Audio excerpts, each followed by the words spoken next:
Hello everyone, I am Long Beach Councilmember Al Austin, and today it is my pleasure to introduce a wonderful individual, a leader, a mentor, a friend to many. His name is Darick Simpson. He's the president of the Miller Foundation and a great friend of mine, and today he's going to talk to us about engaging communities of color. I'd like to begin by thanking Laverne Duncan and the Andy Street Board and team for this opportunity to share my thoughts on such an important matter in our nation and in our community. Specifically, I want to say that Laverne Duncan is a community treasure. She's someone with a great vision and relentless energy, and she is an example to us all on what can be created and sustained with faith and focus. And she has an abundance of both, I can assure you. The issue of economic equity and inclusion in communities of color is national in scope with a local sense of urgency. It does little good to complain or speculate about such issues without a personal resolve to make a change a reality and collective community effort to sustain such change. I once read that by definition, racial equity and economic inclusion best occurs when race can no longer be used to predict life outcomes, and life outcomes for all people, including those of color, are improved. I then asked myself, can that be said with confidence in Long Beach? Can that be said here? What do you think? I think target areas for such equity and inclusion could be affordable housing, quality education, livable wage employment, healthcare, healthy environment, and adequate transportation to access it all as starters. Not just my thoughts, but those thoughts that have been pulled together from those who think on this subject and act on this subject on a daily basis. So for this message, I want to remind me and you of our own Racial Equity and Reconciliation Initiative, of which I was honored to take part in. It's a document created by over 1,500 community members and city staff with primary objectives of acknowledging, listening, convening, and catalyzing. Now, if this is redundant to you in hearing about this particular document, I ask you, as I asked myself preparing for this presentation, when was the last time we picked it up and looked at it? When was the last time we actually owned an element of it and decided to move forward with it? Because that equity and that change that I'm speaking of is going to require that from that document or other similar documents, not just something to sit on a shelf and get back to. Several areas resonated with me, and I hope they do with you. Education reform to improve education in underserved areas was mentioned. Funds for schools, parks, and libraries. Investing in our local nonprofits that do an amazing job. They fill the gap between what we can do as individuals and what the government can do for us. And they do so with passion and excellence. Invest in our local nonprofits, ladies and gentlemen, because they do amazing work. And they are hurting like many others during this time of COVID. But unlike some businesses and other organizations, some of them may not come back to life if we don't reach out and sustain them so that they can help us sustain equity and economic inclusion as we all move forward. Let's hold ourselves and others accountable in all of these matters. Economic inclusion, as I mentioned before, is indeed affordable housing. It's indeed legal protections. It's indeed jobs and jobs programs, supporting minority-owned businesses, skilled job opportunities for transitioning out of prison. Because as we all know, much of the prison population looks like me and other men of color. And we have to think about that as we think about a total solution.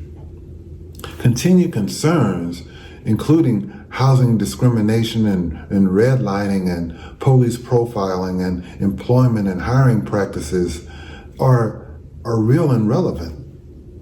And we have to come up with plans for those things like we do for other things in our own personal lives, because ultimately what happens in our community impacts our personal lives.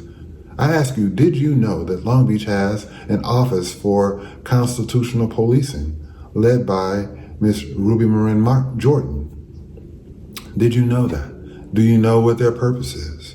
How do we hold them accountable for the purpose that they were created for? How do we join forces with them as a community? You see, equity and economic inclusion is holistic. And so as I speak to you, I ask you to consider solutions that include the fact that experience shows that the most significant impacts comes from tailoring our interventions to the needs and strengths of each individual community. And within each individual community is each individual like me and like you. We know the needs. What are your strengths? Understand the power of one. I've learned over the last decade, let's say, that showing up at city council on our own to speak on any subject is admirable, but it's just one voice.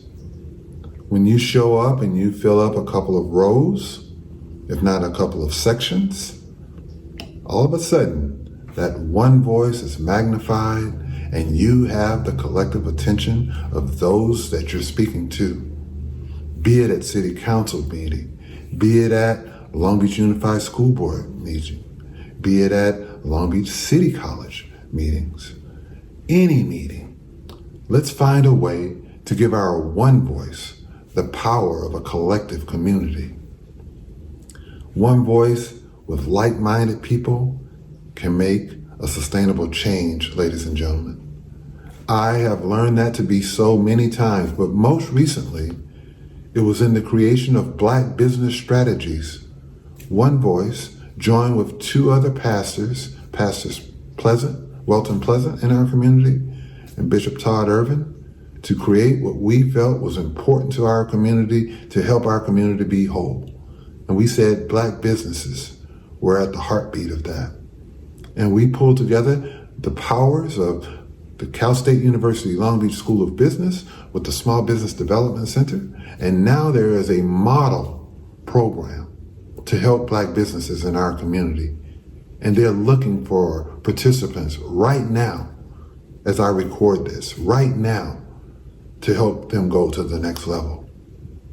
And then for 5 years of my life, if not more, I, along with other leaders in this community, stood shoulder to shoulder in city council meetings to speak on the project labor agreement, helping to make it clear that we felt that in addition to that, we needed a local hire policy that said how the devil in the details of that project labor agreement would be executed to ensure that people of color in our community had the opportunity for livable wage jobs in all these high-rise buildings and other major projects in our community that you now see. Economic inclusion means that you and I have to be included in the solution. We have to get out of our heads and get on the streets or get in the conference rooms and make things happen with a collective vision.